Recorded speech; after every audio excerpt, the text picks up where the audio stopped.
আসসালামু আলাইকুম ওয়া রাহমাতুল্লাহ। প্রিয় দর্শক, আশা করি আপনারা সকলেই অনেক ভালো আছেন।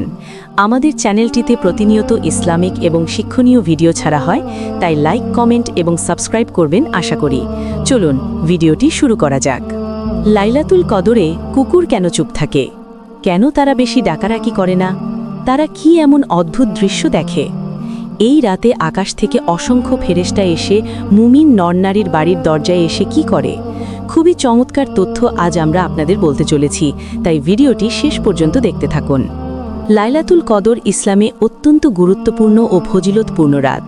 কুরআনে বলা হয়েছে, নিশ্চয়ই আমি একে নাজিল করেছি এক মহিমান্বিত রাতে। তুমি কি জানো সেই মহিমান্বিত রাত কি? মহিমান্বিত রাত হাজার মাস অপেক্ষা উত্তম।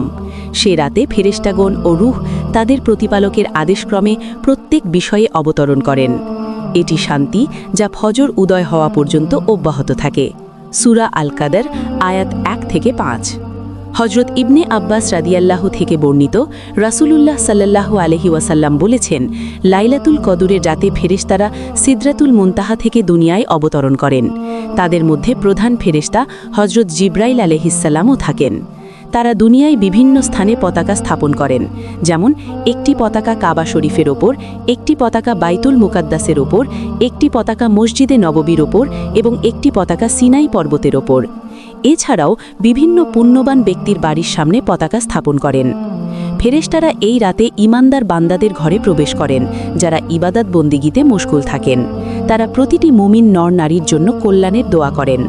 তবে কিছু মানুষ এমনও থাকে যাদের কাছে গিয়ে ফেরেশতারা সালাম দেন না এবং তাদের জন্য অভিশাপ প্রেরণ করেন, যেমন যারা মাদকাসক্ত, যারা শূকরের মাংস খায়, যারা সুদ ঘুষে লিপ্ত, যারা জাফরান ব্যবহার করে। তবে কিছু বর্ণনায় এসেছে যে জাফরানের অপব্যবহার করা হলে ফেরেশতারা তাদের ওপর অসন্তুষ্ট হন। মুসনাদে আহমদ হাদিস নম্বর 519।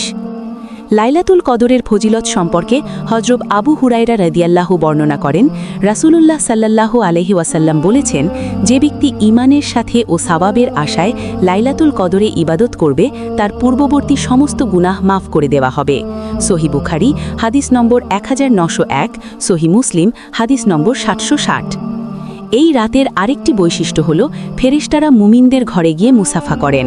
ইবনে আব্বাস বলেন, ফেরেশতারা হযরত জিবরাইল আলাইহিস সালামের নির্দেশে দুনিয়ায় ছড়িয়ে পড়েন এবং প্রত্যেক ছোট বড় ঘর, জঙ্গল কিংবা নৌকায়, এমনকি যেখানে একজন মুসলমানও থাকে, সেখানে গিয়ে সালাম দেন এবং মুসাফা করেন। লাইলাতুল কদরের রাতে কুকুররা কেন চুপ থাকে? অনেকে বিশ্বাস করেন যে এই রাতে কুকুর ডাকতে চায় না বা চুপ থাকে। যদিও কুরআন ও সহিহ হাদিসে সরাসরি এই ব্যাপারে কিছু বলা হয়নি, তবে ইসলামিক স্কলাররা কয়েকটি সম্ভাব্য ব্যাখ্যা দিয়েছেন। প্রথমত, ফেরেশতাদের অবতরণ। হাদিসে এসেছে, ফেরেশতারা যেখানে অবতরণ করেন সেখানে শয়তান প্রবেশ করতে পারে না। কুকুর সাধারণত জিন বা শয়তানের উপস্থিতি অনুভব করে ডাকতে পারে, কিন্তু লাইলাতুল কদরের রাতে যেহেতু শয়তানদের প্রভাব থাকে না, তাই কুকুর চুপ থাকে। দ্বিতীয়ত, আল্লাহর বিশেষ রহমত। এই রাতে পৃথিবী শান্তির বার্তা পায়, যার ফলে প্রাণীকুলেও বিশেষ পরিবর্তন দেখা যায়। কুকুরদের আচরণে একটি স্বাভাবিক শান্ত ভাব আসে, যা ফেরেশতাদের আগমনের প্রতিফলন হতে পারে। তৃতীয়ত, কুকুর ও ফেরেশতা।